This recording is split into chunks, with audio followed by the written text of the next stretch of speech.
अगर कटिंग के दौरान स्ट्रेंथ गिर रही है तो या तो मसल जा रहा है या रिकवरी फेल हो रही है। लोग सिर्फ वेट स्केल को देखते हैं, लेकिन सीरियस लिफ्टर्स अपना ही स्ट्रेंथ मॉनिटर करते हैं। आज बात करेंगे कि स्ट्रेंथ ड्रॉप का रियल मतलब क्या होता है।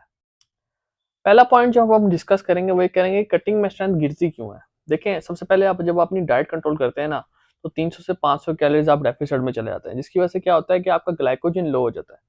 जब ग्लाइकोजन लो होता है तो मसल के अंदर ज़्यादा ग्लाइकोजन नहीं होता, जिसकी वजह से मसल पुश नहीं कर पाता। फिर आप कैलोरीज लो कर देते हैं, कैलोरीज लो होंगी तो ग्लाइकोजन लो होगा, फिर आपकी एनर्जी भी लो हो जाती है।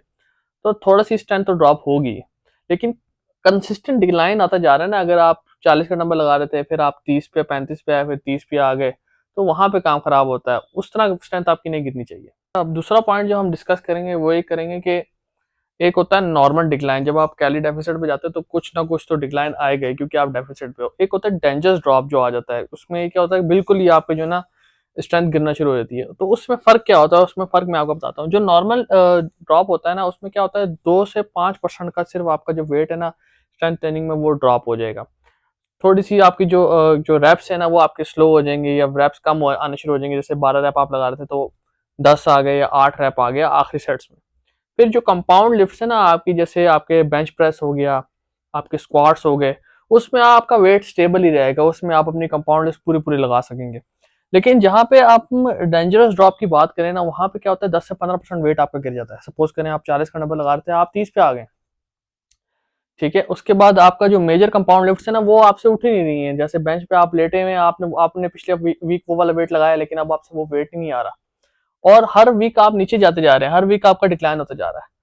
तो वहाँ पे काम खराब होता है। अगर हर वीक परफॉर्मेंस गिर रही है तो रेड फ्लैग। अच्छा, जो तीसरा पॉइंट अब हमने डिस्कस करना है ना वो ये करना है कि हर दफ़ा जब आपका वेट गिर रहा है या वेट आपसे नहीं उठ रहा, तो उसका मतलब ये नहीं कि आपका मसल लॉस हो गया। मसल लॉस इतनी जल्दी नहीं होता, इसको क्लियर करना ज़रूरी है। तो अगर आपका वेट नहीं उठ रहा तो इसका मतलब ये नहीं कि आपका मसल गिर गया, क्योंकि उसमें 3-4 चीज़ें आपकी इन्वॉल्व होती हैं। जैसे पानी आपने कम पिया हुआ है और उसके बाद आपने कार्ब्स कम किए हुए हैं, आपका मसल के अंदर ग्लाइकोजन जो है ना वो आपका कम है। तो उसकी वजह से क्या होता है कि आपका वेट नहीं आता। फिर सीएनएस जो सेंट्रल नर्वस सिस्टम है ना आपका, वो फटीग हुआ होता है। लेकिन एक तो ये तरफ है, एक तरफ ये चीज़ें हैं। दूसरी तरफ ये कि अगर आप कांस्टेंट जो है ना कॉन्स्टेंटली आप हर वीक जो है ना अपनी प्रोटीन भी कम कर रहे हो, आपने अपनी स्लीप भी कम की हुई, नींद भी नहीं कर ले रहे हो आप, तो आपका क्या होगा कि आपका मसल लॉस जो है ना वो आपका ये हो जाएगा कि कन्फर्म हो जाएगा कि मसल लॉस होना ही होना है। तो कॉन्टेक्स्ट समझना ज़रूरी है। इसके साथ ही मैं चौथा पॉइंट भी ऐड करते चलूँ कि चौथे पॉइंट में हम ये देखेंगे कि यार ये सारी चीज़ें कौन-सी चीज़ें हैं जिसकी वजह से मसल लॉस जो है ना वो आपको कन्फर्म हो जाता है। तो सबसे पहले तो आपका जो है ना अग्रेसिव डेफिसिट हो जाता है। मैंने हमेशा आपको अपनी वीडियोज़ में बताया कि 300 से 500 कैलोरीज़ का डेफिसिट करें। अगर आप इससे एक्सीड करेंगे तो लाज़िमी बात है आपका मसल भी गिरेगा। तो मसल भी चला जाएगा तो बॉडी की शेप जो है ना वो बहुत ख़राब हो जाएगी आपकी। फिर जो है ना कार्डियो लोग क्या करते हैं कि घंटा-घंटा, डेढ़-डेढ़ घंटे का कार्डियो शुरू कर देते हैं। तो कार्डियो भी नहीं करना है इतना, आपने कार्डियो भी मॉडरेट रखना है, उसको पनिशमेंट नहीं बनानी कार्डियो को। कार्डियो को आपने एज़ एक्सरसाइज़ लेना है और उसको लेके चलना है। फिर ज़्यादातर लड़के वो प्रोटीन अपना जो है ना वो पूरा नहीं कर पाते।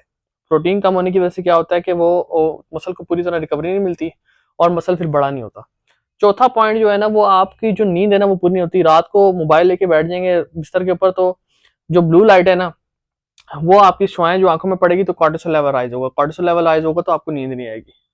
फिर वॉल्यूम जो है ना, जो आपकी स्ट्रेंथ ट्रेनिंग के सेट्स हैं, वो आपने कुछ लड़कों ने बहुत ज़्यादा बढ़ाए हुए होते हैं, तो उसकी वजह से भी उनको फटीग हो जाती है। तो वहाँ पे काम खराब हो जाता है कि इतना वॉल्यूम आपने नहीं रखना होता, इतने ज़्यादा सेट्स नहीं रखने होते जिसकी वजह से जिससे आपकी बॉडी जो है ना रिकवर ना हो सके। तो अब इन सब चीज़ों को हम फिक्स कैसे करें? तो इसके लिए सबसे पहले आपको करना क्या है, अपनी जो डेफिसिट आपने क्रिएट किया हुआ है ना 1000-700 कैलोरीज़ का, उसको आप उठा कर लें 300 से 500 कैलोरीज़ के ऊपर। 500 भी नहीं करना आपने, जब आप ज़्यादा डेफिसिट में होता है आपने 300 कैलोरीज़ पे ले आना है उसको, पहली बात ये। दूसरी बात, अगर आप घंटे-घंटे का कार्डियो लगा रहे हैं उसको कम करके 20 मिनट पे ले आएँ, 20 मिनट से आधे घंटे पे कार्डियो को ले आएँ, ठीक है? फिर उसके बाद आप रीफीड शुरू करें, आप अपने खाने को, खुराक को दोबारा चेक करें कि यार मैं पूरी तरह से अपनी जो है ना प्रोटीन, कार्ब्स मैं ले रहा हूँ, मेंटेनेंस कैलोरीज़ के अंदर हैं, क्या हिसाब-किताब वो आपको देखना पड़ेगा। फिर आपने अपनी जो है ना नींद, उसको देखना है कि वो 7 से 9 घंटे की नींद आपकी पूरी हो रही है या नहीं हो रही है। अगर नहीं हो रही तो उसको आप पूरा करें और डेली उसी टाइम पे सोना है आपने जिस टाइम आप पहले दिन सोए हैं, ठीक है? उसके बाद अपनी इंटेंसिटी को मेंटेन रखें। जो सेट्स आप पहले वीक में लगा रहे हैं, मतलब अगर आप चेस्ट वीक में 2 बार लगा रहे हैं तो पहला सेट में जो पहले वीक में जो आपने क्या नाम है गेम लगाई है, वही आपके हाफ वीक में गेम लगी होनी चाहिए एंड वीक में। तो उसको भी आपने मैनेज करके चलना है। अच्छा, छठे पॉइंट में हम डिस्कस करेंगे ऐसी कौन सी चीज़ें जिसकी वजह से आपको परेशान होना है कि आपकी स्ट्रेंथ जो है ना वो गिरना शुरू हो गई है।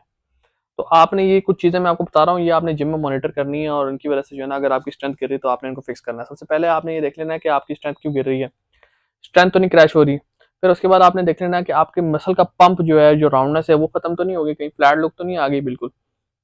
फिर आपकी रिकवरी देखनी है कि अगर आप एक दिन क्या नाम है चेस्ट लगा के आए हैं तो 2 दिन के अंदर वो रिकवर हो जाना चाहिए। मतलब आज अगर लगाई है तो अगले दिन छोड़ के उससे अगले दिन आपका रिकवर हो जाना चाहिए।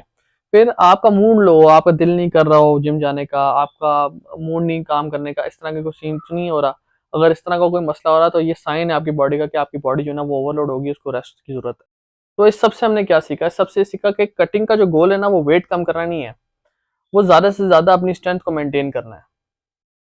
उम्मीद है आपको मेरी ये वीडियो समझ में आ गई होगी। तो नेक्स्ट वीडियो में मैं आपको बताऊंगा कि ओवर ट्रेनिंग और अंडर रिकवरी का डिफरेंस क्या होता है। और अगर आपको मेरी वीडियोस पसंद आ रही हैं तो लाइक करें, सब्सक्राइब करें और शेयर जरूर करें ताकि अगले आने वाली वीडियो आपको जरूर मिले।